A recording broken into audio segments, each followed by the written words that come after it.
The training today was very fun. I enjoyed myself a lot. I liked learning about how to work with the gun and how to make sure it's safe and loaded, not loaded, and the specific parts of the gun.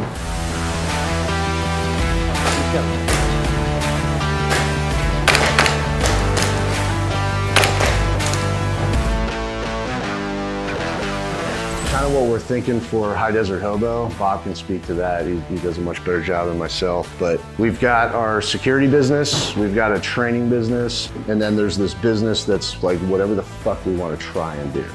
So in that, we've got Athena Defense Group coming out the first week of April, and what they're wanting, they're going to assess our land, our facilities, and see what kind of capital investments on infrastructure we need to make, while also navigating SAM.gov to be able to execute on those contracts. Okay. But we also like the idea of selling a 3-day, like, let's learn how to shoot, hike, camp, survival stuff for that, you know, YPO, WPO caliber guy, because there's no reason this room of people can't provide premier service for that as well. Yeah. Essentially, we're kind of three-tiered security company. We do protection services, which is executive protection, executives, celebrities, athletes, all the way down to Joe Blow from Scottsdale wants their kids to go hang out at the mall and they don't feel comfortable because of how unsafe the Phoenix area is. We'll go and escort, make that escort, do that. So every broad range of executive companies, small businesses, large businesses, any type of executive protection is one of our premier functions of the protective services. We also do secure transport. So companies want us to transport their cash, they want us to transport their precious gems or documents, or somebody's going to take a large cash withdrawal from their bank and they don't want to take it to point B. We'll slide in and we'll make that escort. Okay. Plain clothes, plain car, super chill, but if something happens, our circle and then our inner circle it's nothing for any of those folks that they haven't done before. Then we have training side, which is kind of what we're doing some of that today. So in training, where we do a bunch of different firearms courses, we do TAC C or T-Triple-C, and then basic first aid CPR. And again, broad spectrum of clients as we build out the company and our ranch, we really provide training to any and all. So corporate, they need us to come in and do a CPR class for 1,000 people, not a problem. They need us to come in and do CPR basic first aid for 5 people, not a problem. So we're just building out that core group of instructors. That's going to be our inner circle of folks, and I think that's how we wanted to meet up with you, is to have those discussions on, hey, we want to build out curriculum for a broad range of classes, you know, just looking at firearms. We really want to embed it into our community. So that is, we want to teach basic firearms to kids, you know, teach the Boy Scouts of America. If there's a troop in Avondale that wants to get out and learn firearms, safety and basic firearms for some reason, we can provide that training tomorrow. The other part of that is the risk assessment.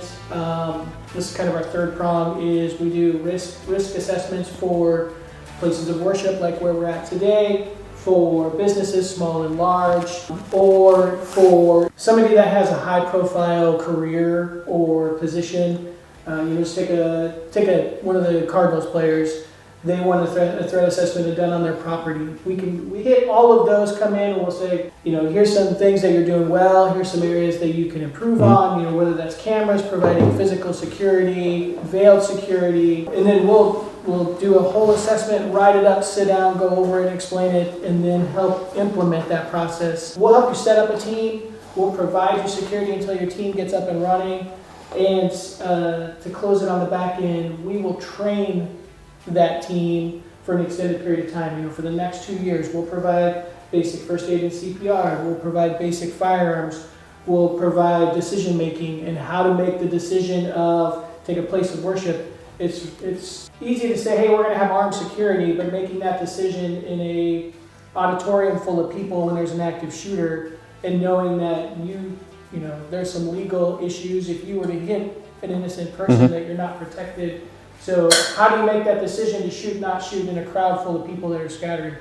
We can come in and provide clarity on that and really good training. We're not here just to make a stack of cash. We really just want to work with our community partners and make things safer. As far as where I've been, our schoolhouse is up in Spokane, Washington. We chose that place for our schoolhouse simply because it has every single biome in the world right there. So you have desert, you have open ocean, you have Arctic, you have barren Arctic, you have timber or a temperate Arctic, like you have everything there. So spent about 4.5 years there. Went down to Florida where our parachute water survival school was, so Pensacola. We were there for a hot minute. And that's where I first started doing parachute things. So for us, if we're going to teach aircrew how to bail out or how to eject from an aircraft and tell them this is what you're going to experience, it's best to come from a place of experience. So I have one of the few old, the old dinosaurs that actually still has experience with the emergency parachute system. They don't do that anymore. So I've got like 30 jumps on emergency parachute systems, not ejections. But if you look at my jump record, it shows 2 ejections in there, like legit ejections. I'm not going to correct that. I remember going to free fall, and everyone's like, dude, it's so high up, it's not going to feel real. And I went to Unit. Yeah. And I was like, yeah, obviously. And first week, you're packing chutes, you're in the wind tunnel. Like, I'm like, no problem, dude. Here we go. And then, you pass your test the weekend. Monday comes, your first jump's the chute you packed on Friday. And I'm sitting on, like, I'm putting it on. I'm like, dude, I'm gonna be a sky guy. There's no way I'm not. And they opened the ramp because we did all ramp exits in Yuma except for one door. Yeah. I remember that door looked, and I looked outside, and to this day, I remember how tight my asshole was. Like, I was like, I just remember being like, yo, that's real as fuck. Like, I'm high up here, dude. And if you watch, dude, I swear, what I say is if I could have quit or failed out and known, like, I would have been labeled a piece of shit and made fun of. For sure, right? Like, I hated it. I was terrified, man. I hate heights. Like, hate heights. It felt very real. The only good, and like even with fear of heights, like the only good thing about that altitude is whenever you look down, it does look like a painting, Like, I mean, you guys have flown commercial. You look out there and you're like, oh, this isn't scary. But if you're on the edge of a roof at like 6 stories up, you're like, that's terrifying because you're right there. You can see the details of it. Yeah.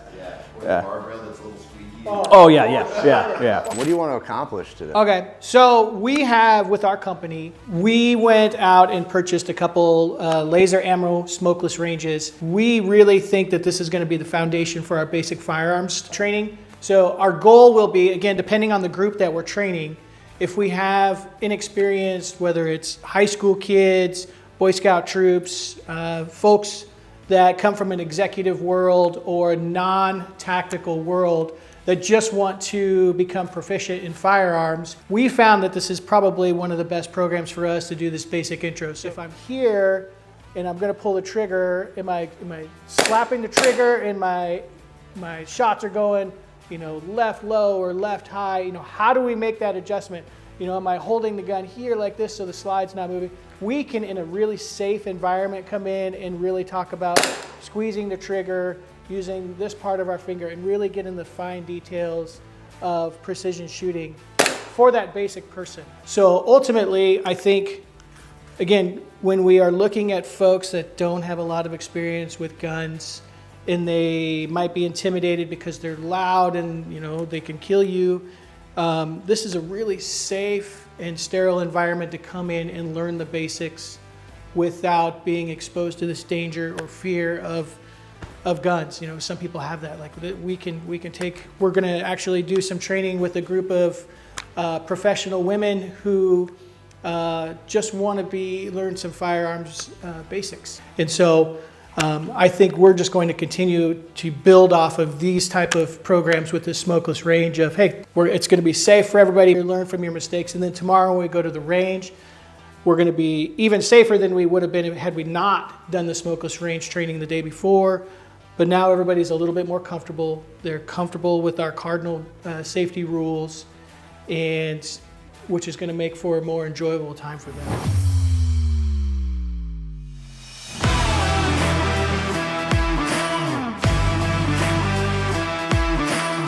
Laser ammo does use the Umarex airsoft guns, which I think is very cool because with a new student, you don't even have to present them a real firearm. So we can field strip, and the only thing here is I'm going to take the laser piece out of it. So I can actually field strip the Umarex laser ammo fire pistol the same way I would my real pistol. So We can teach fundamental weapons safety, weapons manipulation, weapons maintenance without ever actually handling a real firearm.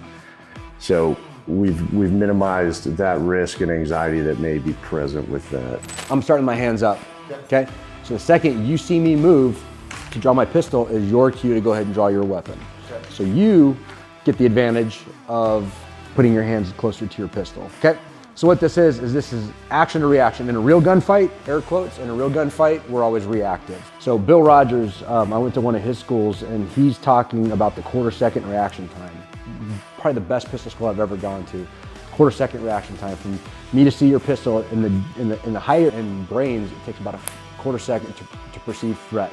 Then another quarter-second for my brain to get to my pistol, and my hand to start react. So you're already a half a second to 3/4 of a second behind from the second that I perceive a threat, if you're in that environment. So reactive gunfighting is a big thing. So how do we close that gap? Through fundamentals and mastering those. So that's what this drill is. I'm the actor, so I'm gonna determine with my hands up, it's time for me to go. So the second that the reactor sees that I move, he's gonna draw, and then we're gonna shoot 1 round center mass. And the guy that gets that round on first, and accuracy, so speed and accuracy. So generally, if we were out on the range, you'd get punished for missing, or you'd get punished for being slow. What do you want to do? 5 push-ups? 5 push-ups. Let's do it. Guys, this is my daughter, Gracie. Hi, Gracie. Nice to meet you. I'm Brian. All right, let's go for the head.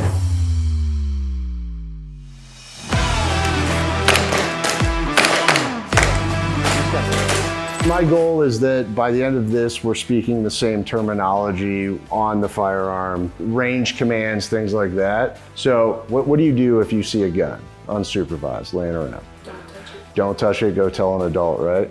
Fantastic. Verify that that is unloaded, clear and safe. Cool. Still not gonna point at anybody, right? Because we don't point guns at anything we don't want to shoot. So when somebody asks me to verify their weapon is clear and safe, I am visually and tactily going to verify that there's no magazine inserted. I can see in there's no round in that chamber, right?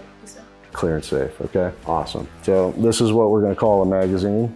All right, this is where we put the bullets in. The round will go forward. We don't have any ammo in here because we don't want to mix up live and training. And this is the Umarex laser ammo, but we treat every weapon the same, right? So before I pick it up, I want to verify that this weapon is clear and safe. And if you're gonna be around me, you're also gonna wanna verify that for yourself, okay? Use a finger, just, yep. And then you look and poke in there. You know that this gun is clear and safe, correct? All right, this is gonna be the magazine that uses. They look very similar, right? But you can't put bullets in here. This just used compressed gas. That's what's gonna reciprocate the slide. So this is a replica of a Glock 17, very common, very popular pistol. This piece right here, we have our slide lock, slide release. This button right here is gonna be our magazine release. This right here we'll just refer to as the grip or lower assembly. And this will be our trigger. Up here's the slide, here we have a barrel. So what I love about these guns is I can take them apart the same way that I would, what's called field stripping, or a consumer or user of this firearm would take it apart to clean it, okay? What's important on these is you would pull the slide back, okay? If you need to, you can do it from a slide lock position, but you see these two take down, feel the knurling on those? Yep, so that knurling is telling me to pull down, okay? And I can very slowly, I'll just ride that slide forward. Some guns you have to pull the trigger to release that slide. This particular one I do not. And then my slide comes off. So I've separated my frame trigger from my slide. So within my slide, I've got this spring that helps with semi-auto function. So that's a basic breakdown of this weapon. Cool. So if I want to put this together, I cleaned it, maybe I had to fix something, I'm gonna pick up my slide, seat my barrel in. If you want to slide it in yourself, you can get a feel for how that seat, see that? See how it seats in there?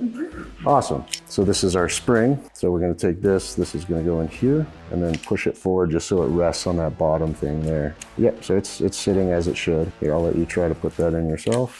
Yep, just like that, okay? Then we can pick up our frame lower. See these grooves right here? So we're going to line those up.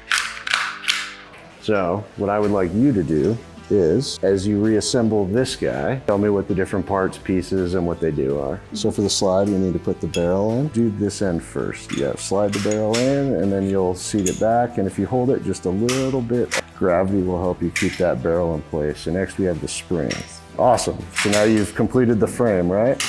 All right, so now you're gonna line up those grooves with the grooves on the frame.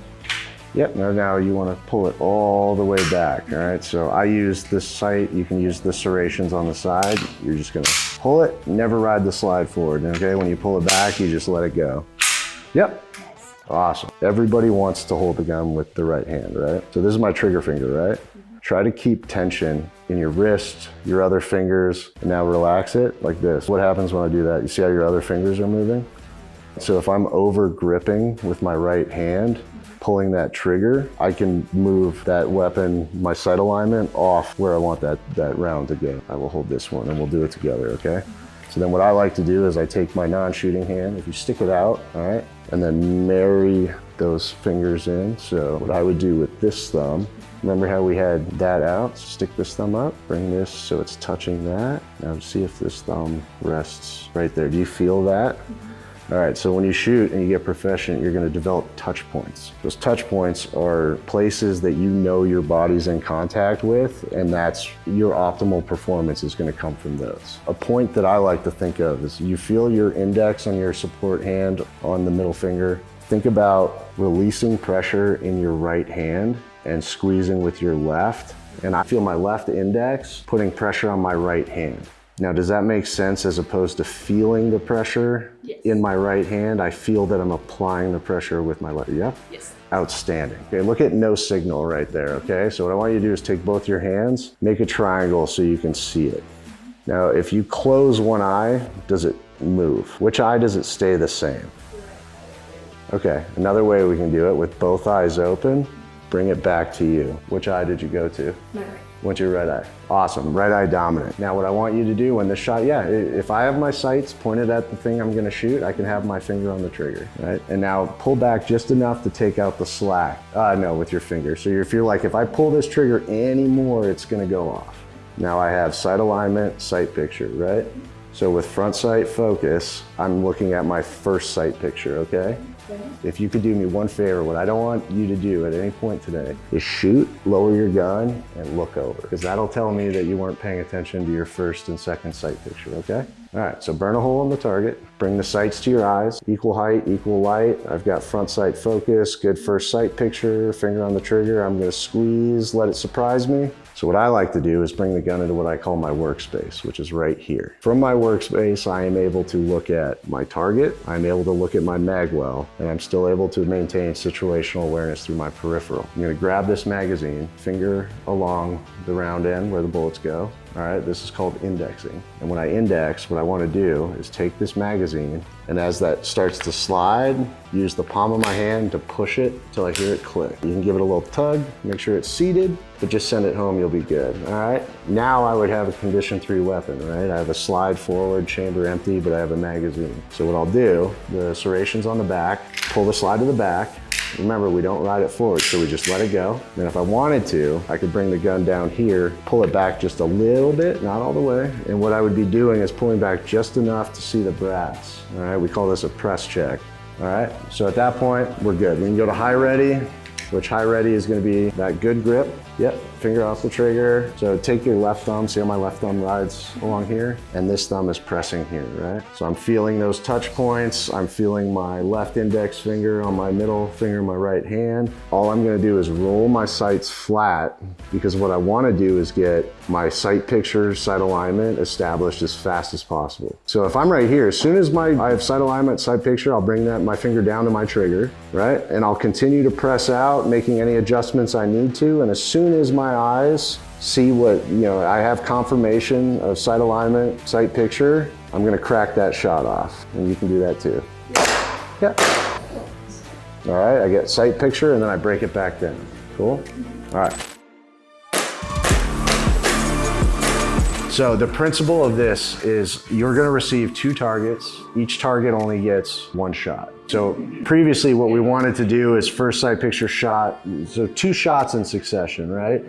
That leads us to transitioning. What if I want to shoot 2 targets? All right, so what a lot of people do, and I was probably guilty of this early on, is we like to follow our sights, right? We have perfect sight alignment, sight picture, and we like to move that to the stuff we want to shoot. But at the beginning, I had you burn a hole into the target, right? So we'll be in the high ready.